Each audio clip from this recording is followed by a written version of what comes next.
मां ने अपनी नाबालिग बेटी को बेंगलुरु ले जाकर उसकी शादी कराने की कोशिश की। लड़की को लगभग 1 साल तक बंधक बनाकर रखा गया था।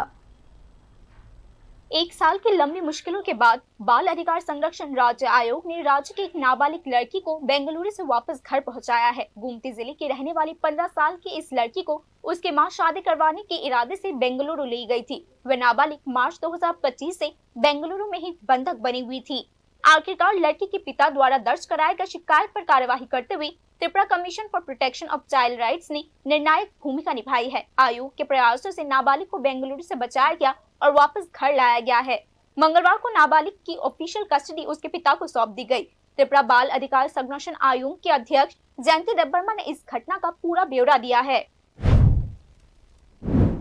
আমাদের ত্রিপুরা শিশু সুরক্ষা অধিকার কমিশনের তরফ থেকে এবং গোমতী ডিস্ট্রিক্টের চাইল্ড ওয়েলফেয়ার কমিটির চেষ্টা এবং ডিসিপিউর স্টাফদের প্রচেষ্টাতে আজকে আমাদের এখানে বেঙ্গালুরুয়ে নিয়ে যাওয়া হয়েছিল মেয়েটাকে চাইল্ড বেডে যাওয়ার জন্য। ওর মাই নিয়ে গিয়েছিল গত 2025-এর মার্চে এবং তখন থেকে যোগাযোগ করে আমরা প্রতিনিয়ত যোগাযোগের মাধ্যমে আজকে মেয়েটি আমাদের ত্রিপুরা রাজ্যে ফিরে এসেছে। আমাদের ত্রিপুরা রাজ্যের মেয়ে ত্রিপুরাতে ফিরে এসেছে।